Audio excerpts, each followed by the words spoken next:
This is Dominic Mysterio, and you're watching Combat Compas. Booyaka.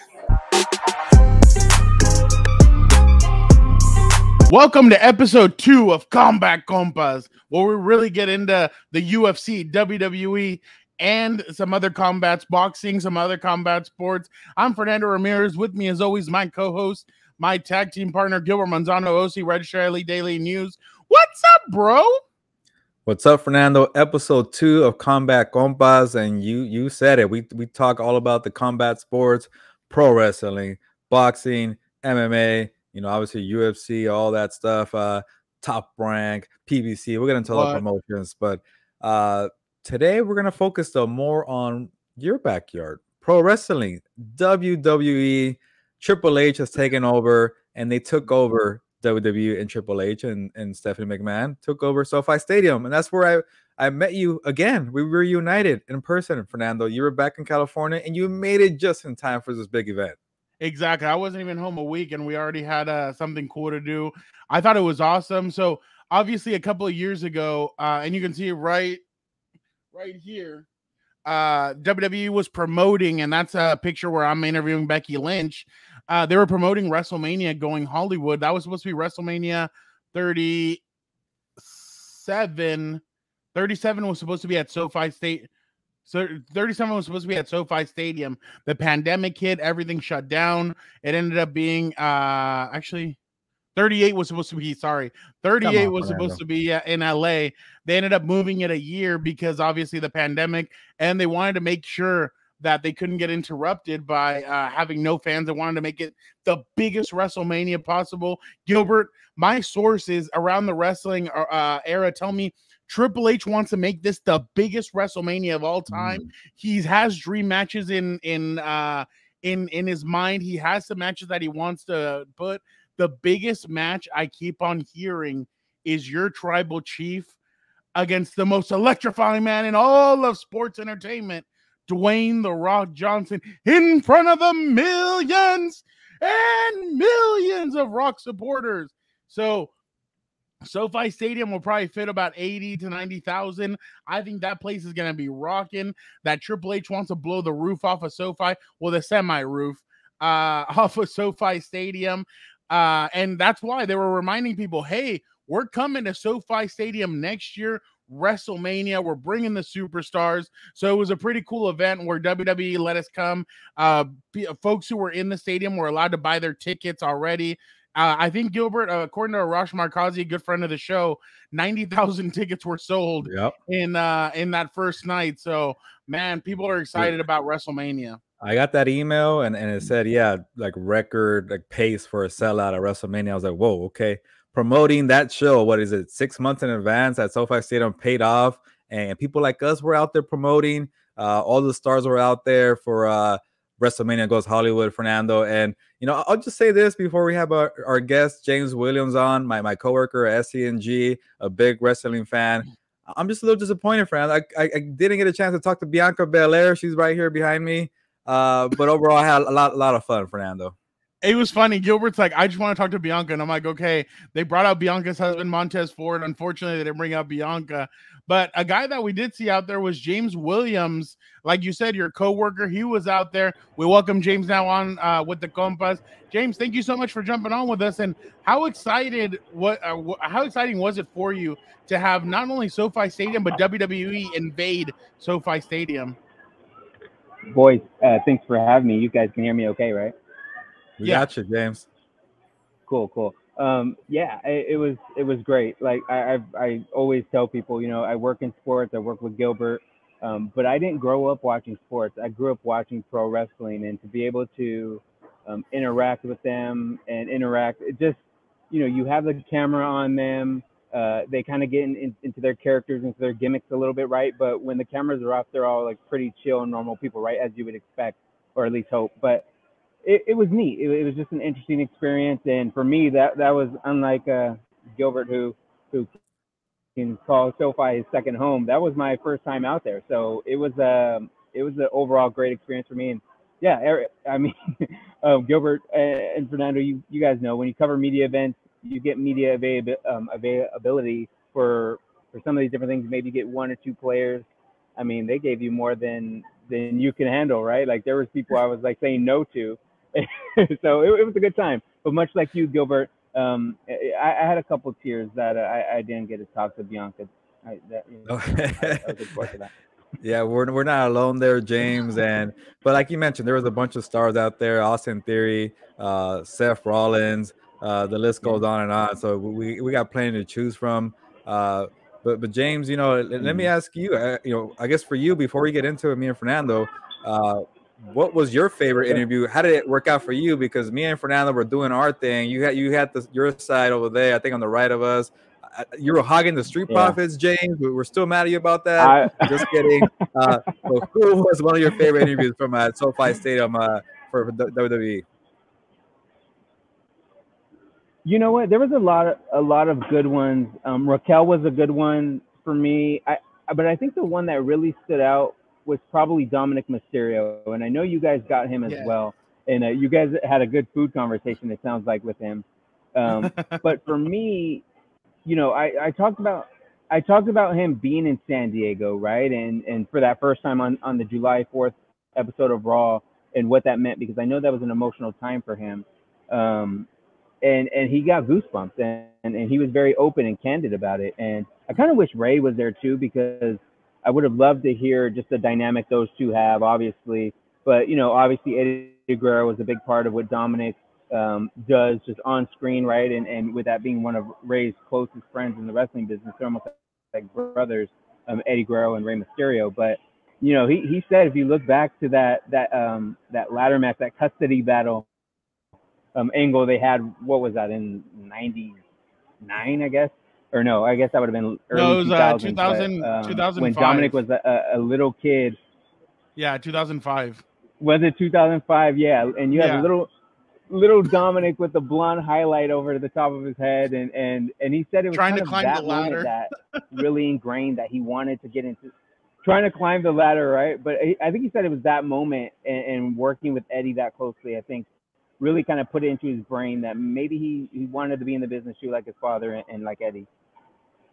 It's funny, James, and you know why Ray wasn't there? Right now, Dominic and Ray are fighting. They don't know if they want to be together or if the Judgment Day are getting in Dominic's head. Right. So, I mean, that's why we didn't see Ray there. But James, was there somebody that I tell Gilbert, because, I mean, we talk to NFL athletes, and sometimes they don't want to talk to you, but are you surprised sometimes by the persona and by the way these guys kind of talk, and they get so animated, they get so into the interview that you forget what time is, and you're really in like a bubble, and you don't really realize how long you've already had the athlete.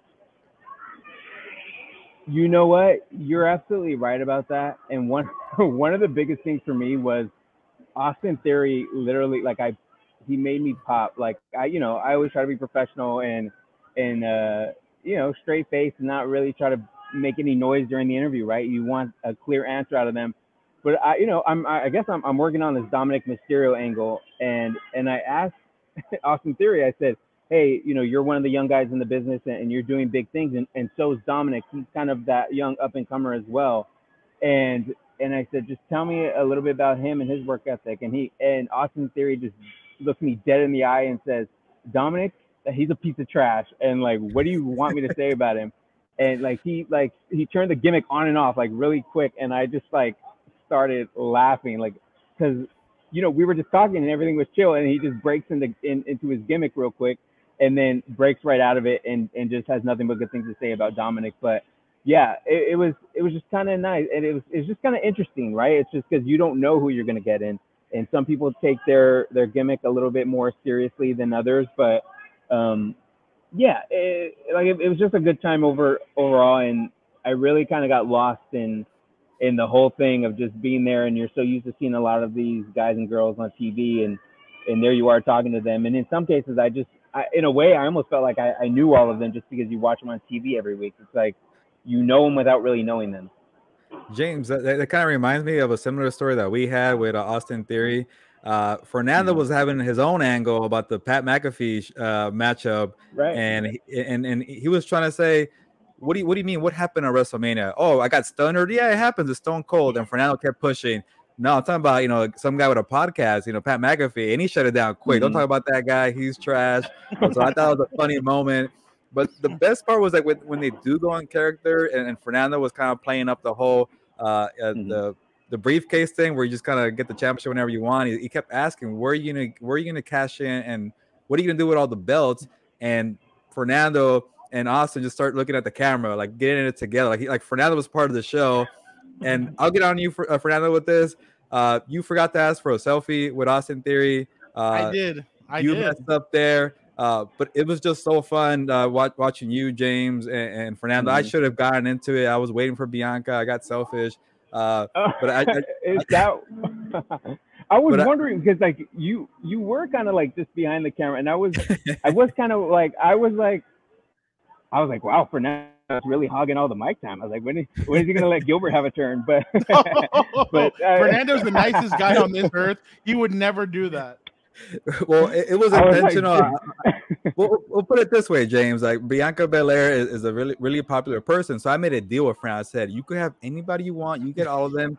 Let me just have that one wrestler, the biggest star in WWE. And obviously, that's where I messed up. I got greedy, James. So you did. It didn't work out, but you went all in and had nothing to show for it.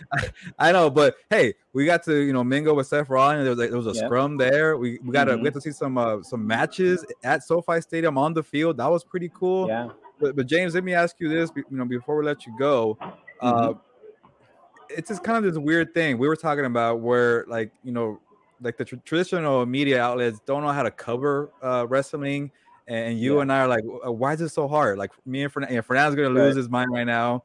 And people were asking the wrestlers, I don't know who you are, but what do you think about this? Like, dude, are you kidding? Do your homework. Do your homework or just be a journalist and treat them like they're athletes. It's not that hard. Right. And James, you did great work for our newspaper, our company, Southern California News Group. You even got a shout out from WWE Communications. I saw that. You spoke to the Miz.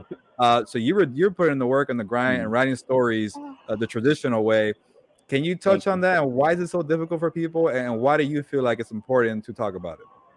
Yeah, so for me, I can see where it's hard for people, but I would think if you're going to cover that event or have an angle, have 2 or 3 questions that you can just ask no matter who gets put in front of your face. Like for me, if I get sent out to cover lacrosse, I'm going to be a little lost. I'm not going to lie, but I'm going to have some 2 or 3 general questions that I can lean on to do what I need to do to get by and have a story. So just for those guys, heck, you ask Seth Rollins, you can ask any of them. What are their thoughts on SoFi? What are their thoughts of the LA market in wrestling? What are your favorite memories of wrestling? To their credit, you don't know who you're going to get. And in Gilbert's case, he thought he was going to get Bianca and didn't. But hey, the poster, in all fairness, the poster did say Bianca Belair on it. But they don't say she's going to be available. No. But did any of us know we were going to get Jimmy Hart? No. Mouthpiece of the South. I didn't have Jimmy Hart on my bingo card, but he's just the first thing I'm asking about is his jacket. Do you just look at him like he has a megaphone? Tell me about this megaphone. What is this? There's just so much to it there. And a lot of like Jimmy Hart, you tell him, what does it mean to have WrestleMania back in LA? And he's like, baby, I've been in LA for a long time with the Gentrys, and I was in the music industry, and he tells you his whole story before you even have to ask him, right? And so he knows how it goes, and they're gonna, they all have their pitch, they know when the dates are and when tickets are available, they do it all for you. And there's so many of them that, you could ask questions and get by, and you don't know who you're gonna get. You don't know how long you're going to have with them, but if you just treat it like anyone else, and I think that's the thing frustrated. Too. Sure, it's not a sport. That was something we talked about too. Like, do you put in the sports section? Do you put in the entertainment section? But for me, it doesn't matter. If you just talk to people like they're people, right? It does it the same way you would talk to Tom Cruise or anybody else, and it's no different. For me, I'd have no problem talking to Barack Obama. Because the first thing I'm going to ask him is about when he fill out his bracket. Like, you're the president of the United States, but you're filling out a bracket like everybody else. And, everyone's the normal people will find something that you can relate to them with and just go from there. But it was a good time. I thought everyone was pretty open and very candid with anything you asked them. Even the Vince McMahon stuff. I think it said in the small print not to ask that, but some people were asking it. Yeah, I was kind of surprised when Seth was kind of asked that question, and Austin Theory brought up Vince McMahon during my interview, so I kind of like asked him a little bit about it. Who's your daddy? Yeah, and then the crowd was great too. The crowd was really great. Yeah. I'll give the crowd credit. And a lot of people could have said like that's a small show, like a small crowd.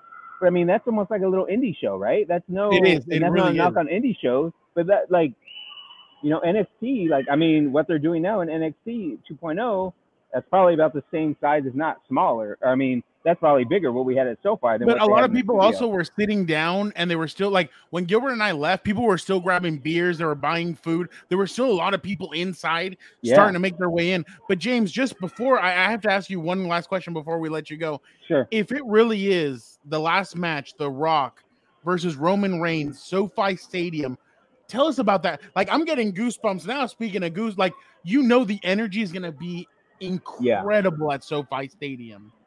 I think it's gonna be crazy, and I have heard it before, and like it being a possibility, right? And I'm kind of like, yeah, maybe. And they've kind of teased it. They've had them both in the ring before and stuff like that. But it's getting louder. I was talking to Titus.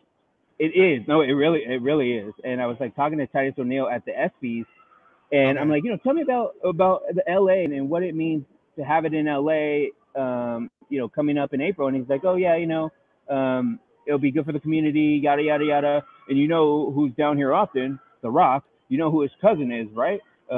Everyone thinks they're going to have a match, yada, yada. And I'm like, what? Like, you just said that? Like, you're not putting that out there if there's not something to it, I think. Like, and this is Titus O'Neil. Like, he's an ambassador. He's someone who's, like, knows what they want him to say. Like, he does not say that unless there's something to it. When they presented WrestleMania initially, in 2020, we were standing there with Roman. Roman goes, look, when this stadium's finished, why not Dwayne? And he said, Dwayne, he's like, why not Dwayne? Let's do it. Let's blow the roof off of this place and let's do it. Man, you've been teasing it for 2 or 3 years. Roman is now the best character that you've ever had him at. He's the tribal chief. It's like, hey, now you have the box office Rock versus the tribal chief. Something's got to give, and I'm all for it. But Roman can't have a title. He has to lose both titles because you can't. I don't want it to be like because he has the titles, The Rock can win one. Like if you're really gonna have this match, Roman needs to lose one to Cody Rhodes and maybe one to somebody else, but he needs both titles off so that it's a match that you can't predict the outcome of the match. I think it really needs to be something like that. I can agree with you on that because if he has the title but see, to WWE's credit, I thought the last time The Rock had a title match, against CM Punk. There's no way he's gonna win it, right? There's no way he's gonna, and he won it, and I'm like, Rock should not be holding the title right now. Like, I mean, he could, but man, he was so gassed after that fight too. Yeah, exactly. Which is kind of like, but. Like for me, like they need to do something big, right? Like it need, and you're slapping Hollywood across the name of this WrestleMania. It doesn't get any more Hollywood than The Rock, but they planted the seeds on it. Give me anything except Brock and Roman again, really. But you have to be able to top Brock and Roman, and so what else can do that other than Rock and Roman? So you got to do it. I mean, in a way. Running out of some time a little bit. The Rock's not getting any younger. Yeah, no, I think it's gonna be that. I think John Cena probably wrestles at WrestleMania. Cody Rhodes. I think they're gonna try and make it big. But James, thank you so much for jumping on with us. Let the great folks of let the fans of Compas know where they can find all your awesome work. Yeah, man. Thank you guys again for the stage and the opportunity. I'm a big fan of what you guys do. You guys can go ahead. Follow me on Twitter at JHW Reporter. You can also go ahead and check out my work, including, as Gilbert mentioned, the article about WrestleMania being at SoFi just here the last week or so at ocregister.com. Everything you guys need, whether it's wrestling and WrestleMania coming to LA and everything from high school sports, the LA Rams, the LA Chargers, and everything else in between. We'll have it over there for you guys at ocregister.com. James does such a great job. Thank you so much, James, for covering everything in Southern California. You're the man. We appreciate it. And it was great to finally meet you in person yes, it at was. SoFi Stadium. Thank you, boys. You guys have a good one. You Thank too. you, James. Thank you. Gilbert, that was a good interview with James, and obviously we got to know a little bit more about James because I got to finally meet him. We had followed each other on social media, but I had actually never met him before, so he's honestly a good guy. And honestly, Gilbert, I feel like all your coworkers are very good people. We've had a lot of them on, and the OC Register has really good folks working for them. Yeah, no, I'm glad we got to catch up with James because he has his own point of view. We were all there together, and I'm glad he touched on the crowd kind of being the indie vibe. I get people care about more about the size of how big the crowd is. I love that environment. Yeah. You and I were talking about, hey, there's a lot of Latinos out here. I don't know that many Mexicans love pro wrestling. You saw the máscaras out there. I was telling you, I forgot to bring a shirt. I wanted a wrestling shirt. I wanted a Latino Heat shirt. So just being around that kind of intimate vibe. They were behind Raquel. They were not behind Nikki ASH. They were so excited. They were into it, and like you mentioned, we were walking around, and then there were people buying beer and snacks. So it was like a real event. So that was awesome to see, and it was cool that we had to do it with James Williams. Again, read a story. He knows wrestling, so it was cool to catch up with him. So, guys, right now we are gonna go to some of our interviews from there. We talked to Seth Freakin Rollins. We talked to the Street Profits.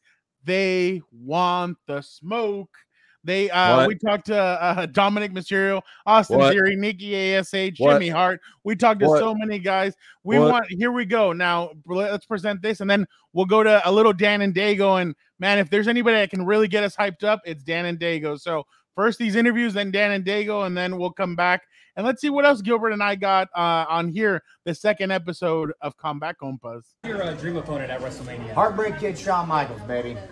Have you ever talked to him about it? Shawn, I've teased him a little bit about it. I think after his last, coming out of retirement match, I don't know if he's ever coming back again. What is it like working now under Triple H and previously working with Vince McMahon? It's exciting, man. It's very exciting. It's like I was saying a couple interviews. It's a brand new world. It's a lot of the same, but just a little bit different. It's like kind of stepping into a wormhole into some parallel universe where it's all WWE. It's all the same people that you knew and loved and worked with before, but now it's just going in a different direction. And so I'm very excited to see what the next 6 months look like and see where we end up. Triple H is awesome. Someone who's been a mentor to me for a long, long time. And I'm very excited to see where he takes WWE. Go again one more time. What is the visionary envision for WrestleMania 39? I envision Seth freaking Rollins on the marquee, baby, as the main event. That's what I need. That's the one thing I'm missing, and Los Angeles is a perfect opportunity for that. If you could officiate a dream match from any WrestleMania, which one would you want to officiate? You can't participate. You can only officiate it. Ooh, man, that's tricky. I would say if I could officiate, one of my favorite wrestling matches of all time is Shawn Michaels versus Bret the Hitman Hart, WrestleMania 12 Iron Man match. I'd love to be out there for an hour with two of the greatest of all time. So we got Theory. Where is it? Look, man, if I bring it around everywhere, people are going to know. They're going to know. But if I have it in a secret spot, and when the time is right to cash in, then it doesn't matter where it's at, right? That's really... But I can't tell everybody where it's at, right? Hey, that thing's taking a beating. I saw it. It's dented in. It's taking a beating, or I am? Well, both. But, like, when you go to CSA, do they tell you, I mean, hey, what's in this thing? So I try to go through the airport with a cover on it, but most of the time they do want to see what it is. I remember there was a point where it was so bent that the combination lock didn't work. So they're like, "What's inside of this thing?" And I'm just like, "There's a contract in there." Glory. It's a pretty big contract. Maybe we shouldn't open it. Of course they want to open it, but the combination doesn't work, so I got a little free pass. But it's a journey every time I go to the airport, for sure. You took the Hurt Lock at SummerSlam. Then you take the hit from Roman. You take the hit from Brock. This body, I mean, you must really take good care of it. I have to. And speaking of that Hurt Lock at SummerSlam, I'm pretty sure I could have got out of it, but you know, I was like, you know what? Here's Bobby Lashley. He needs the United States Championship. I already became the youngest. Do I need to become the 2-time? That's cool, but do I need to? And I was thinking, if I let Bobby sit here and I try my best to get out of this, which I know I can get out, it might take a little long. And I might be a little worn out, and it might mess up my cash.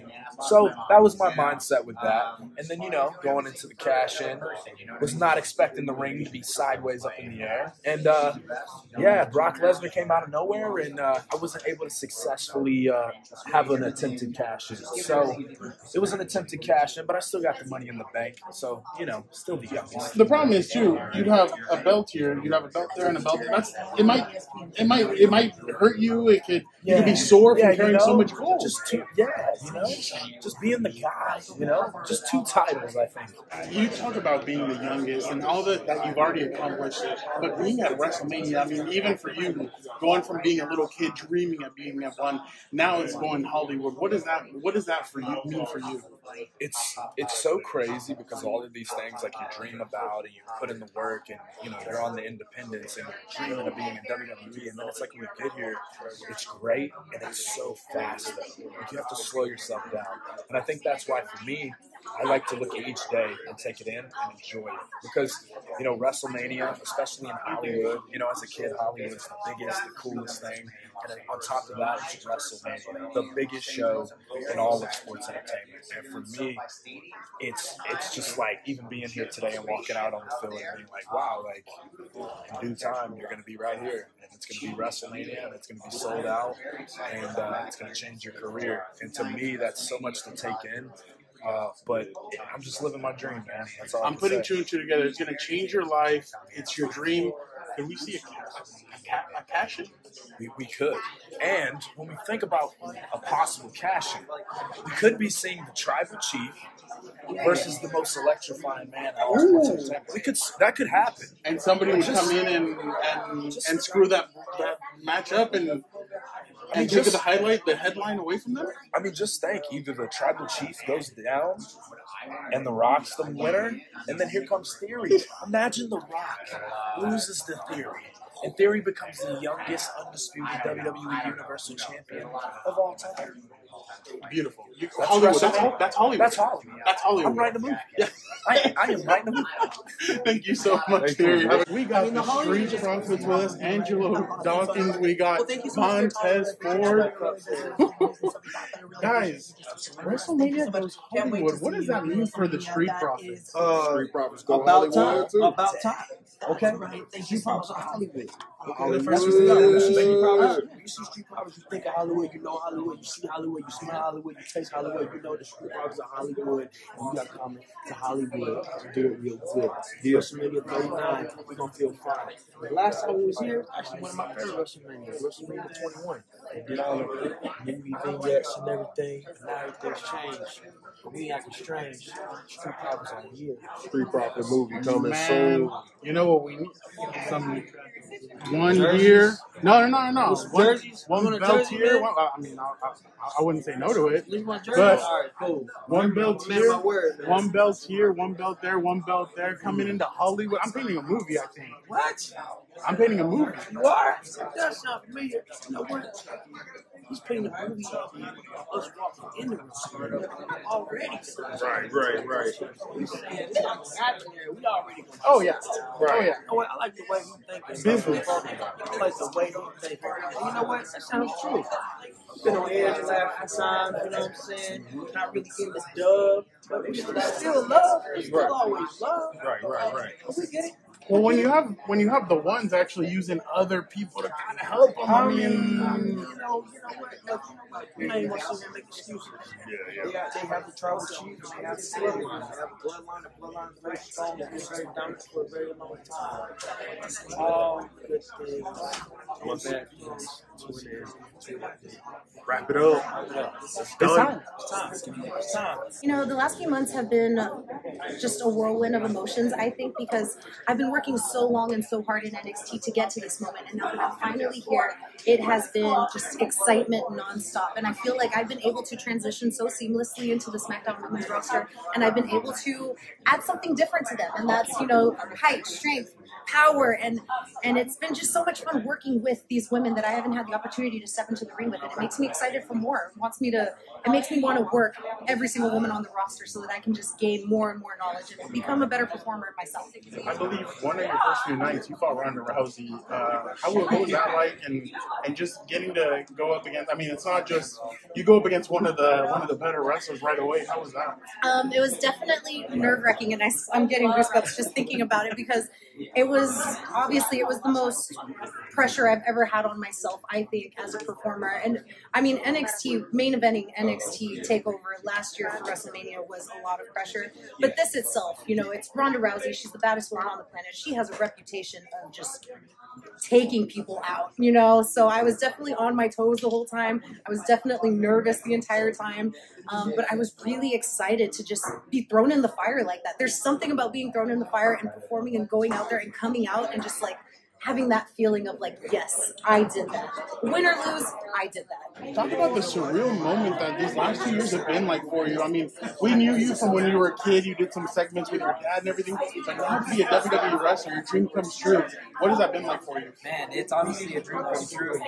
You alone just stating that fact to me gives me goosebumps. It's still surreal to me being able to look back and see what I've accomplished in these 2 years. And I'm honestly blessed and super fortunate to be in the position. Getting to work with your dad, I mean, your dad's obviously a legend, but you're starting to make your own mark. Just what has it been like to kind of get tips from him and some of the other wrestlers that obviously you kind of have grown up watching and being around? It's been such a surreal experience.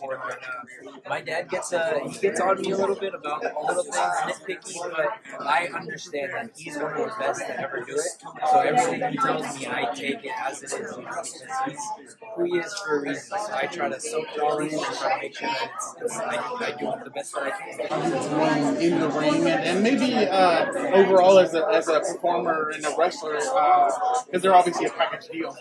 Oh man, I think I've grown.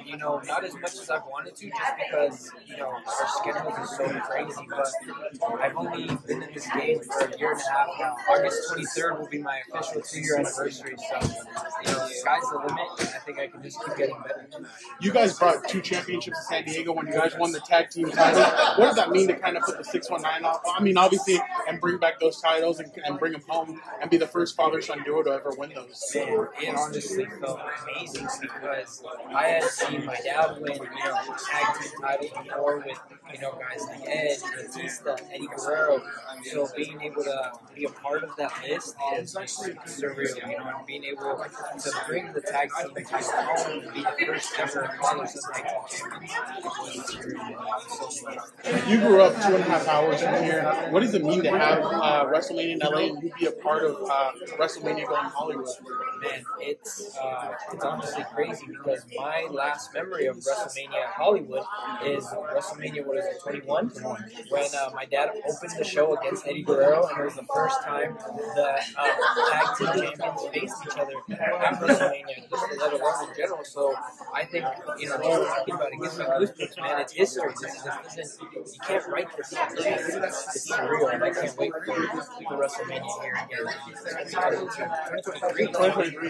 Just can you guys talk about what it means to be Hispanic, Latinos, and being in WrestleMania in Hollywood? What that means for the community and everybody? Yeah, it's an honor because Los Angeles right here we have a lot of Hispanic people, and being that representation for them means everything for us.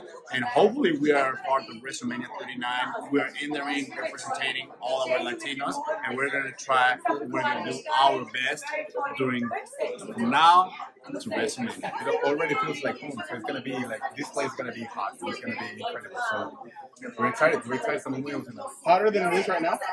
Yeah, for you it's a little warm, but for us it's fresh. Yeah, we look fresh. Probably you're like a little bit nervous. That's why you're bringing that. No. It's not heat. Right? It's not hot. I know you guys. I'm wearing a suit. I'm wearing that's true. Two shirts. But look, you're buttoned all the way down here. I mean, I can bring it more than if I want. There's no heat here. You are. I am sweating. I know. And that's why I'm keeping my distance because I don't want to get it on you. Exactly. Yeah, exactly. But speaking of feisty, I feel like you need to choose better friends. You got. I'm gonna tell Dewdrop you said that. Where's my phone? I need to let Dewdrop know. Dewdrop. Not Dewdrop, but like you've had people turn on you. You've had a lot of people, and I'm like, you're just such a nice person. I'm that such you're a like, wonderful person. why? It's a burden. Exactly. I think it's jealousy. You know, I'm very sexy. I'm the sexiest woman in Scotland. I'm a national treasure of Scotland. You know, and I just think that it's jealousy. I think people find it hard to deal with my sexual magnetism. And I just feel bad for these people, you know. They just can't compete with a superhero, an almost superhero, always a superhero. They cannot compete with Nikki ASH. And we are here for WrestleMania 39, April 1st and 2nd. And we're here. And I'm here. Yeah. And there's just a whole lot of sex in us. And I can see why people are jealous of Nikki that. ASH is going to take flight. She's going to take flight. She's going to take flight. She's going to fly. And you know, and honestly, when you fly, people are always trying to hold you down. And you can't let the haters. So, you know, but I will defend my current friend and tag team partner, Dewdrop. She is wonderful. She is loyal. I've known Dewdrop for 14 years. For now, she is loyal. No, she's great. We're excited. You know, we have the WWE Women's Tag Team Title Tournament coming. We have our qualifying match on Monday. So we're excited. We are prepared. We are training. And women's tag team titles. And then WrestleMania next. Last one for me is that shoulder looks a little empty. Do you feel like there's something you can bring onto that shoulder? Some kind of gold? Gold, baby. I am the gold. I am the gold. I am the gold block. I am the gold brick. I think so. That's maybe someone's catchphrase, right? I'm just gold, baby. I am just gold. I'm wearing red right now, but I'm gold. WrestleMania Goes Hollywood, gold. Nikki ASH, gold. Nikki holding the WWE Tag Team titles by the end of this tournament, gold. So I love gold the next time you see me. Don't you worry. Fernando, I've been around so many years, man. Can you believe WrestleMania 1? To 39 now. 39 now. 39 years ago, WrestleMania 1 took place. If it had not been successful, we wouldn't be talking to you today, would we? No, and that's what I was wanting to ask you. How have you seen the revolution of WrestleMania grow in the last almost 40 years? Well, you know, 39 years ago at WrestleMania 1, it was just one night at Madison Square Garden. Now it's 2 big days. This year it's going to be at SoFi Stadium, of course, Los Angeles, California. WrestleMania Goes Hollywood, April the 1st, April the 2nd. So it's going to be unbelievable. Yeah, no, and I mean, obviously the talent has grown as well. You have so much talent coming in left and right, but just what do you think that those 2 nights are going to be like here at SoFi? Well, it's going to be something for everybody. You know, the ladies' matches are going to be great. You know, Bianca Belair, she's tremendous. Becky Lynch, the list just goes on and on and on and on. And of course, Seth Rollins, I love his outfits. Kind of reminds me a little Jimmy Hart outfits, but I love him. And like I said, Roman Reigns and Paul Heyman. I love Paul Heyman. VIP does a great job, so I might buy a ticket myself. You saw a couple of weeks ago, Paul Heyman got F5 through a table. I mean, could you have taken something like that from Brock Lesnar? Absolutely not. Brock Lesnar would have never caught me. When I was watching, I thought, run, Paul, like run, what the car's doing, run, Paul, run. He didn't do it. No, he should have taken your advice because he got F5 and he was still on the floor, kind of dazed and everything. But can you talk about the job that Paul Heyman has done, not only in the ring, but outside of the ring? He did a great job for ECW. You know, I thought he was tremendous there, and he brought it over to WWE. He's a workaholic. He knows the business inside and out, and I love when he talks. And, you know, think about this. When a lot of people do interviews, people go, why? When Paul talks, everybody listens. The audience doesn't say, what? They listen to every word he's got. A lot of very good interviews. Like I said, here at Compas on the Beat, your boys are A1. Everyone else is the 2s, and we're the 1s. Let's get to the next part of it real quick, where a very important question is asked to settle this debate right here, right? Who has the best Mexican food? Texas or California? We're going to find out next here on Combat Compas. Can you tell us who has the best Mexican food in all the United States? Definitely San Diego. And I can put it down to certain restaurants as well if need be. Hey, Lolita's. Lolita's is definitely up there. But there's also a little Ortiz's in Point Loma that has California burritos are top notch. Hey, so Gilbert, my co-host, I told him about California burritos, and he finally tried one. And he's like, "Okay, this is actually pretty good." He had never tried one before. It's honestly life changing once you have them. We had a couple guys come from like Australia and stuff like that and try them, and they're like, "This is insane." I gotta know. I mean, I don't know how long you've been in LA, but what Mexican food? Which one's better, Texas or California? What do you think? Okay, so I mean, I got into LA today, but I did have tacos in San Francisco not too long ago, and those tacos were fire. I was like, yes, I wanted more. Oh, but I mean, you can't make me choose. You know, it's Texas. I gotta pick Texas. I gotta pick Tex-Mex. I love my grandma's tortillas. That's it. All right, there you go. You guys travel to Texas, Los Angeles, California. Who has the best Mexican food? Oh, that's a tough one, huh? I think LA. LA? Yeah. I go with the same one. What about San Diego? Oh, it's cut off. Oh, wow. Like from there, but I think it's. Yeah, but I stick with LA or Houston. Houston? Yeah, Wow. Houston. What do you like in Houston?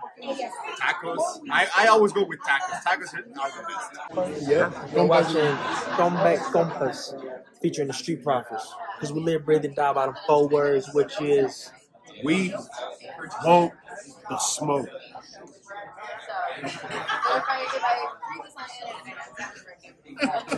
Combat Compas is growing. We got Ryan Garcia. We got Triple G. We got WWE wrestlers. We're all over the place getting grade A talent content for you, the listener, here for your favorite program. Now let's get to the next segment, Will. Fernando and Gilbert is going to preview UFC 278, Usman versus Leon Edwards. The last Usman fight, if my memory is not mistaken, we saw together in Philadelphia, Fernando Gilberto and his best friend over here. You already know Dan and Dago in Philadelphia. And boy, that was a fight. I'm excited for this weekend. So let's quit. I'm going to quit talking. Let's get to it. No more dilly-dally. Let's get to it. Let's see what they're going to say. Gilbert, that was a lot of fun. I thought that was really cool. Some of the stuff that we got, and like we said, this is only the beginning. That was a great event. So much fun. We got so many great interviews. I don't know what your thoughts are. Yeah, no, it's fun to hear your interviews played back again. We had a bunch of fun with the Street Profits, Dominic Mysterio, and everybody we talked to was having fun. And I love the plugs at the beginning of the show that we played. So if people love Combat Compas, you know, some people were worried about pronouncing it properly, but some people were like, "Hey, you mean Compas, right?" And they were saying it properly. So it was awesome. The energy, I think they finally matched your energy, Fernando. We always talk about me not being able to match it because you're just too much sometimes, but those guys and ladies were really up there, and I really enjoyed it, and it was fun to be there at SoFi Stadium. I know, and I had so much fun that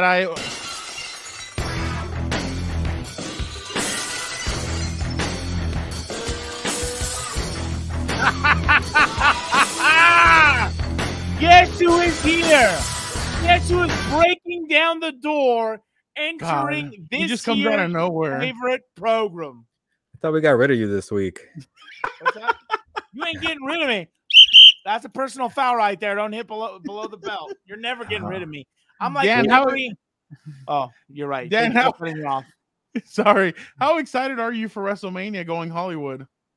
I am so fired up. It's going to be here in my backyard, dude. It's in April, right? You live in San Diego. No one wants to listen to Captain Negativity, El Capitán Negativo, como siempre. No one wants to listen to that. All right, come on. In February, God willing, the Chargers win the Super Bowl. So in April, I'm never going to make it to see it because I'm a party like it's 1969 and we just landed on the freaking moon. It's over for your boy. Check the morgue, check the hospitals, check the jail cells. I'm partying, dude. Okay. Hopefully you don't get in too much trouble because you are a coach now, Fernando. Think about the children. I mean, Daniel. No, and you're a part of Compas, so we can't have you doing Think about us, reckless. you selfish person. That's right. Yeah. No, and everything's for the program. No, but honestly, I'm really excited. Even though Fernando knows, hey, your boy Dan and Dago, biggest Rock hater. I hope he's not there. If he's there, I hope the tribal chief kicks his ass and embarrasses him. I can't stand the guy. I think I only like Walking Tall, very few movies, but I don't like him. Get him out of here. You want to watch your hero Ronda Rousey lift the championship, right? Oh, here we go. Here we go. This is my favorite part. Here we go to the burial of the day. I cannot stand Ronda Rousey. She should be nowhere near a microphone. She should not be in the ring. Her wrestling's okay, but wrestling, like, let's be fair. Okay, let me put on my objective hat now. Here we go. Would you guys not agree character is more than like 60% of the whole thing? Because like there's wrestlers who are great wrestlers, but their characters never take off. And it's not like, you know what I mean? Like it doesn't work. So what percentage would you do? Dan and Dago is a 90% energy, 10% worker, or what's your percentage? You're asking me? No, him. Oh.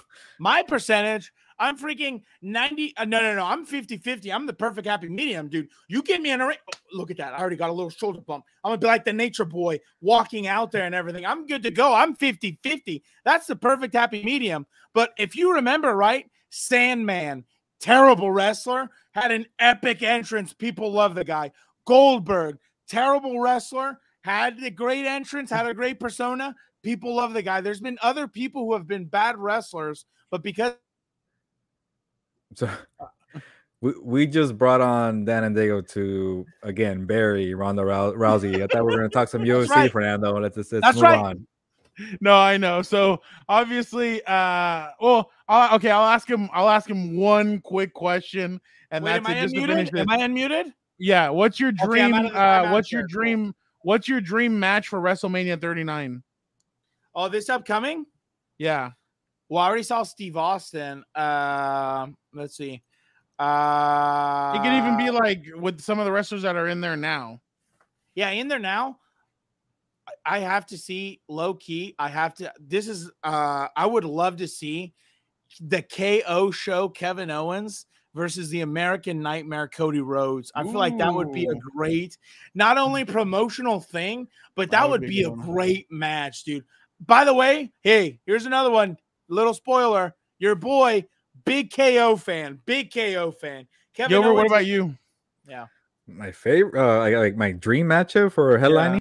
I feel like you're kind of a Roman and The Rock. I feel like that's what you really want to watch. No, he doesn't. Well, yeah, because The Rock would be involved, but that's we're already headed there. So, I guess to get creative, huh?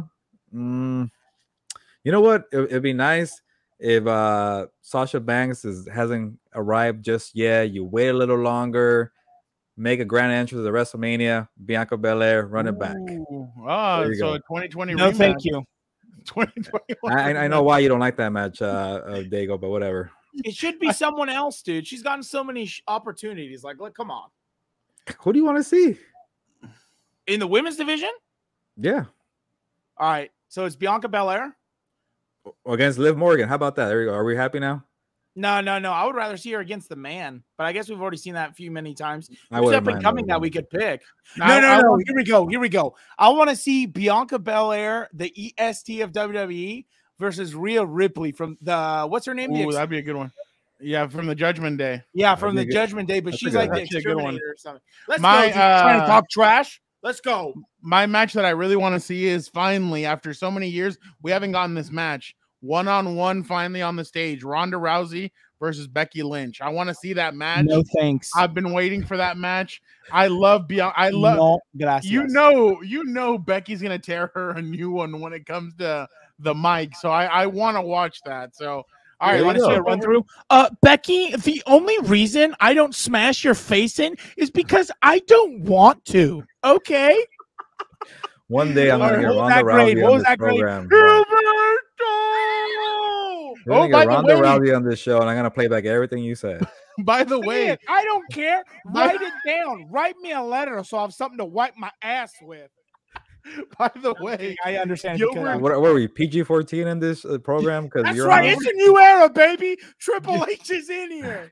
Come on, we gotta go to the next topic. Gilbert admitted on regular Compas that he enjoys the way you say his name, that he appreciates it. Oh, he loves the way I say. All right, let's go. We're going off the rails. Come All on. right. Hey, that's what Combat Compass is supposed to be. All right, let's talk a little UFC. This is gonna be a good one. Usman gets back in the ring. It's Usman Edwards 2. Gilbert, I mean, the last time we watched Usman fight, the three of us were in Philly for Chargers Eagles.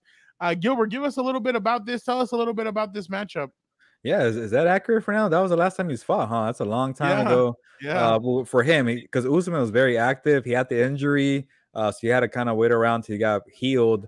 But the strange thing is that Leon Edwards too, like he hasn't been really active either because he had this long winning streak, and it got to a point where Usman is just knocking out everybody. He destroyed Kobe Covington again. Like who was out there? He knocked out twice. I'm blanking right now. Masvidal. So Edwards was the one with the long winning streak. But the funny thing, Fernando and Daniel, is that he's already beating him. He beat him in 2016, 3 rounds. He didn't knock him out though. It went to the scorecards, unanimous decision for Usman. But Usman is just in a different kind of planet right now when it comes to MMA. He's definitely the pound for pound fighter in that sport, MMA. But I don't know how much it would change for Leon Edwards, but Usman coming off the injury maybe could be rusty. And as we know in this sport, guys, a lot of upsets happen. That's why we like MMA. We'll see. Leon Edwards has been really great in the last year or two to earn this opportunity, but I still think Usman is gonna be too much to handle. This is nuts. They haven't fought at Gilbert since 2015, so they haven't been in the ring in 7 years. So it's crazy about this matchup. I love the way Usman fights. I just think he's vicious. He's big. He's athletic. The way we saw him, I mean, Dan will probably touch on this a little bit more, but the Kobe Covington fight I thought was a really good fight. Obviously, they went to decision. Kobe Covington there showed a lot of heart in that fight, but I'm excited for this matchup. Gilbert, real quick before we go to Dan and Dago, can you give us an undercard? Is there an undercard that you're kind of one of the undercard matches that you're kind of looking at, or anything special on this card? It's not the deepest card, but I do like the co-main. I said Paulo Costa and Luke Rockhold. Paulo Costa was, once viewed as a real contender, and then he was bailing on fights. He was injured. He was losing fights. So I don't know how much he has, but also Luke Rockhold has been around the game for a long time. He's kind of over the hill, but he could be dangerous. He has good power. I remember Rocco became a champion at one of the fights I covered maybe 4 or 5 years ago, and it was a surprise too. So he's dangerous. And then Jose Aldo is also on the card, and he is fighting. I can't even pronounce the name, but Mirab. But he's the third one on that one. Other than that, it's not the deepest, pay-per-view. And that's kind of one of the bad things that I don't like about UFC. They put everything on pay-per-view, even though the main event is really good, but the undercard stinks. But to have a pay-per-view every single month, and you're not probably paying for this one if you're really tight on money. But when you get to watch Usman fight, maybe it's okay. Dan, what do you I mean, you remember that last fight? What did you like about the way Usman fought? My favorite part about the last fight was that we were in Philly at a big old bar, drinking it dry. I had a great time. No, but in all seriousness, it was a great fight. It was really entertaining. I just love UFC, man. I'm hyped for fight night. One of the players is also an MMA guy. He loves watching it. And I was like, it's fight night, baby. It's coming. I'm amped up. I love fight night. Gilbert, you got Usman taking it? Yeah, I do like the whole factor of him being rusty and coming off an injury to add some kind of intrigue there. But Usman's going to win it, though. Dan, you got Usman? I'm going to stick to my role, and I'm going to go against Gilberto, so I got Edwards. Wow. I'll go Usman as well. I think that the champion always has the advantage, no matter if he hasn't fought in almost a year. Gilbert, now let's turn over to boxing. Anthony Joshua. We all remember Anthony Joshua. He fought Andy Ruiz a couple of years ago. Anthony Ruiz beat him. Then Joshua won the titles back, going a little Floyd Mayweather, going point, back up, point, back up. Anthony Joshua's fighting again. I really can't pronounce this guy's name. Oleksandr Usyk. You got Usyk? it. Yeah. All right, cool. I think it's Usyk, but Usyk's fine. Okay. So Gilbert, tell us about this fight. Yeah, I'm very intrigued for this rematch. Another rematch. It's gonna be a bunch of rematches this weekend. Heavyweight championship. I want to say 3 belts are on the line because one of them goes to Tyson Fury. But this fight was supposed to happen a few months ago, but then the war in Ukraine broke out, and Usyk is from Ukraine, and he wanted to be out there to help out with the war. It's crazy to say. And then now he's defending the championship. It's kind of a pretty badass thing. You go fight the war and then go fight in the ring. But Usyk, he's a very skillful fighter. He's not the biggest. He's not a big body heavyweight, but he'll pick you apart. And that's exactly what happened with Anthony Joshua the first time around. And I was looking at the betting odds, Daniel and Fernando. He is favored, 2-1. Like, that's pretty high for supposed to be a matchup that's pretty close.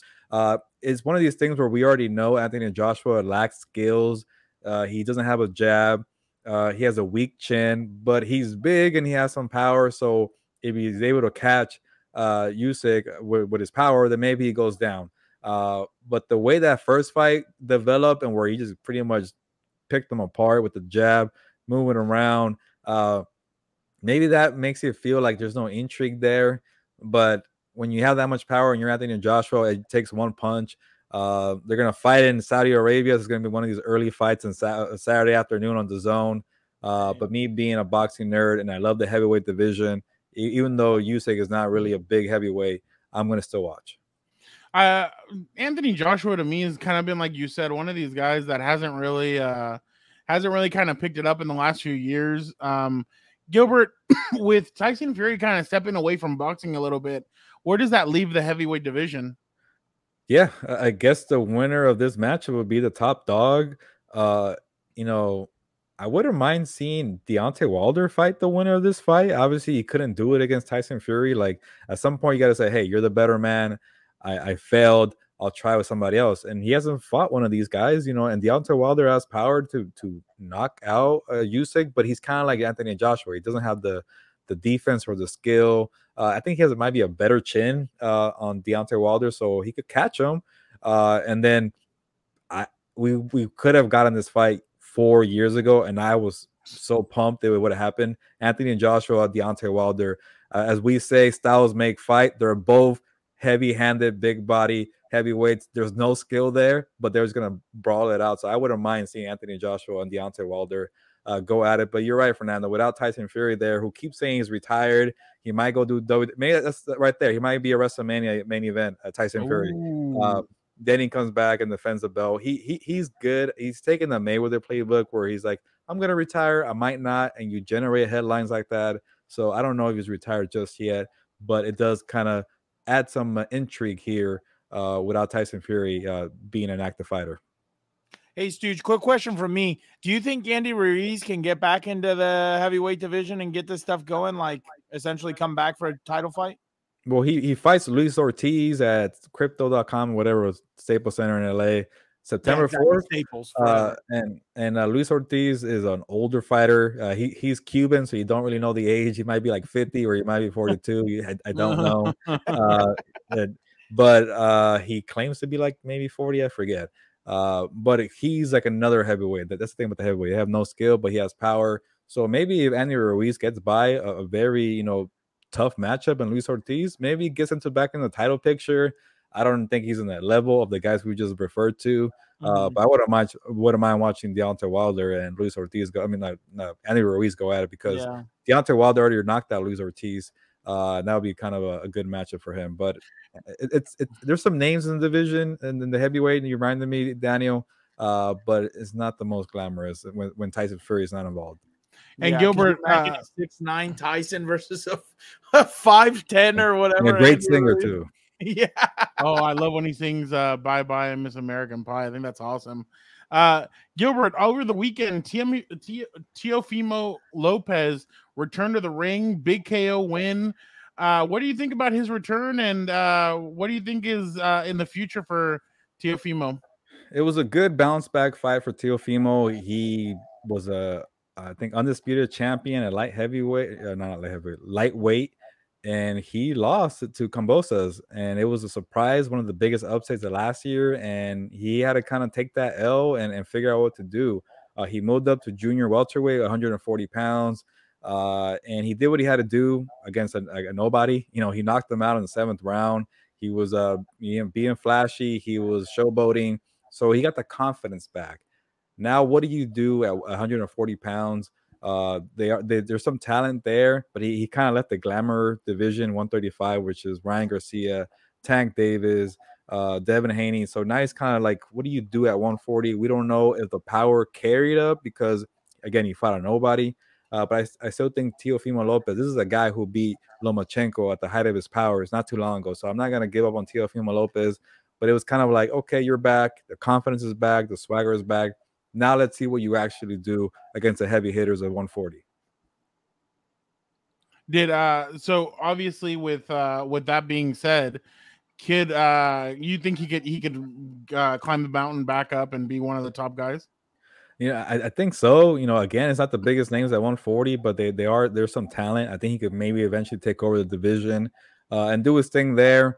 But hopefully, maybe he's like a big enough guy to go to welterweight. There's bigger names at welterweight. It sucks that he got too big for 135. It would have been awesome watching him fight against Ryan Garcia, Tank Davis, but he just got too big. Maybe Ryan Garcia goes up after fighting Tank Davis and he wants to fight Teofimo Lopez.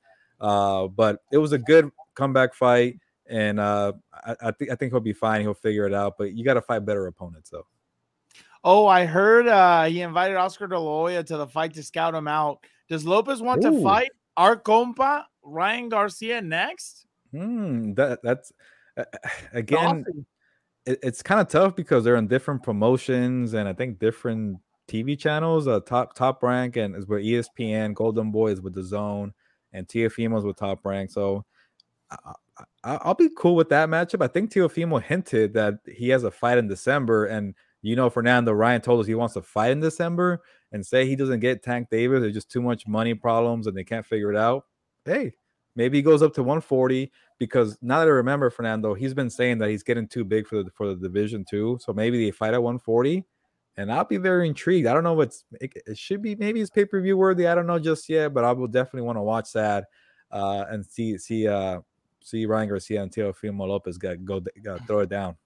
Well, I mean, and you know how, I mean, I don't know if you saw, did you see that Floyd Mayweather video that I think I sent it to you earlier? Oh yeah. Yeah, so Floyd Mayweather was kind of over here talking a little trash about these guys. I think I have it right here.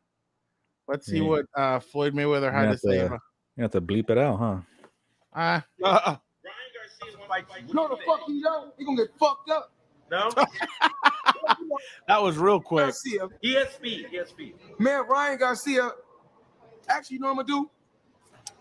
Ryan Garcia said he wants to fight Tank. Well, I'm putting the money up right now. If Ryan Garcia can beat Rolly, I give him 200,000 cash. If he can beat who? He gonna fight one of my other fighters who have less fights than he has. He's gonna fight Rolly. Accept the bout with Rolly. I give him 200,000 cash if he beat Rolly. Now, once he loses to Rolly, I don't want him to ever say Tank name again. Oh, so he has to get through Rolly to get the Tank. If he can get through Rolly, then he can get Tank. You won't give him the Tank fight straight out. He don't deserve it.